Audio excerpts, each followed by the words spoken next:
Life skills. Excessive use of plastic is harmful for the environment. If we use plastic more, there is possibility it may remain on the soil. If it remains on the soil, it causes soil pollution. So it is harmful for the environment. Therefore, we should try and reduce, reuse and recycle. 3 R's. Reduce, reuse and recycle plastics. Here are some ways to do this. Reduce. Use things made up of materials other than plastic. Reduce means plastic made material should be used less, and we should go for an alternative. We should try to use the materials which is not made from plastic. For example, use steel glasses. Instead of plastic glass, use steel glass to drink water, or use a cloth bag instead of plastic bag when you go for shopping. So that is what reduce is. Not using the plastic things more, using it less, and we are preferring alternative for the plastic materials. Second one is reuse. Use the plastic things again and again rather than throwing them away. Just imagine you have brought a plastic bag. Use it maximum. Okay, many times you can use. So after getting the things, you can clean it and you can use it again. So like that, especially if it is of thicker material plastic one. Don't try to use the very thin plastic one. Once if you use it, then you can't use it. So such plastics will cause more soil pollution than the thicker plastic material. So any plastic things we can use it. Suppose we had brought, just imagine in our house we have big plastic containers. Due to some reason we are not using it. Now it can be used for potting plants. Though like earthen pot is always better for plants, still alternatively we can use instead of actually throwing it. So we can use the plastic things again and again without throwing them. So that is called reuse. Third one is recycle. Many plastics can be melted. Okay, plastics when it is subjected to high temperature, it will melt. It will become liquid and made into new things. By using that particular liquid plastic, it can be given shape to make new things. Sell or give old plastic item to a person who gets them recycled. He is actually called as kabadi wala. One who visit houses to collect the scrap things, especially waste plastic. Remember, in plastic there are two varieties. One is recyclable plastic. Okay, that is called thermoplastic. Other one is non-recyclable plastic, which is called as thermosetting plastic. Thermoplastic, when you subject them to heat, they will melt, whereas thermosetting plastic will not melt. Remember, only thermoplastic can be used for recycling. You will be learning in higher class more about them. So such plastic can be collected and it can be given to the person who is collecting it, so that he will take those plastic. Again they do this process. It is melted and later it is used to make new things. So these are the 3 R's which can be used, so that 3 R's which can be applied in our life, so that we can reduce the soil pollution caused by plastic. Not necessary you need to write these in the notes, just for your information. Even this activity also for your information.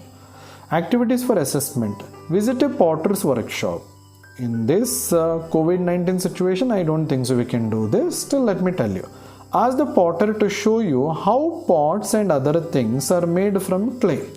Suppose if you visit a potter's workshop, you can ask that potter how he can make that pots and other things from clay. You can watch and learn how the potter's wheel is used. He'll have one wheel on which he'll keep the clay and he'll give different shapes. At least some videos you can see. Here in YouTube, here are some questions you can ask the potter. So these questions can be asked to the potter. What are the steps involved in making pot? So usually while making articles made from clay, pottery, in the first the preference will be given for the clay they select. So they will select one specific variety of clay which is very sticky and which can be given any shape. Okay, clay. So that is one. Then how is the clay prepared? So later that particular clay is actually prepared by making it into a paste.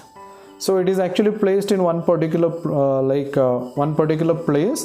Then they step on that with their foot and they make it into very nice paste. Nowadays there are machineries, with the help of that they actually make that particular paste, and they make the paste by adding water. Now third question, how much water is added to the clay? They will wet the clay in such a manner it will be almost semi-wet, not completely wet. It shouldn't be watery, then they can't give any shape with that. So it should be semi-wet. So like one nice paste they do. Sometimes when you play with the mud, suppose if you get clay, you'll have competition in the school also related to clay to make certain models and all. At that time, we add water in such a manner we can make shape with that particular clay. So very little water we add so that we make it semi-wet clay. Then can sand or garden soil be used to make pots? No, because they are not sticky. Sticky soil is required to make pots, and sticky soil, good example is clay itself. We can't use sand or garden soil. Of you give the shape, when it actually becomes dried, they crack. So that is the reason they don't hold soil particles each other well. So compared to clay. Then last question, how are the pots made hard and strong? How they make the pots hard and strong? Usually what they do is, first they select the clay, later they prepare the clay by adding water, they make it into a nice paste. So that is what the steps are. I was explaining the steps. Then they'll place it on a wheel and they give one nice shape to it. Later, after giving the shape, it should be dried. Usually they dry by putting fire. I don't know whether you observed, when they make bricks, they'll put fire. Same manner, bricks, ittige, which is called. So they'll put fire and they make it hard. They dry it. Same manner, even for the clay also, they'll put fire and they will dry. And that particular whatever design they give for that particular pot, it will be retained. It will be hard and strong. This question is for you to answer. Not necessarily you should write in the notebook and all. You can just think of generally. Think and write 5 ways in which you can help to reduce, reuse and recycle plastics. I told you what is reduce means.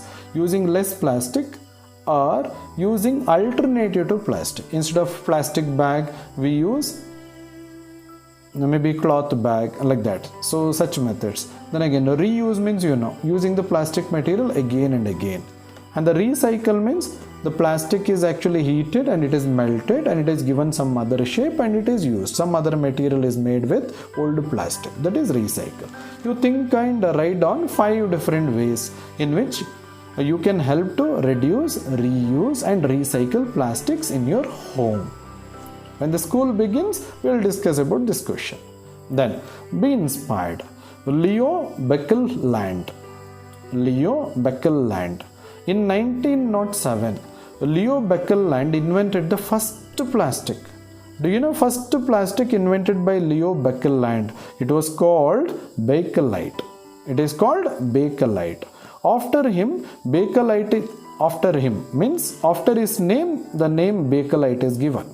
Baekeland, that's why the first plastic which was invented by Leo Baekeland, it is given the name Bakelite. Now, Bakelite is used to make electrical switches. Electrical switches are actually made up of Bakelite. The reason is it acts as insulator. It doesn't allow the current to pass through it. Switches. That's why when we test the electrical switches, usually we don't get shock. Good quality one. Okay, usually they use Bakelite. And many other things. Even many other things are made up of Bakelite. I'll give one more example. Iron box handle as well as cooker handle you might have seen black color. So that is made up of Bakelite. Okay.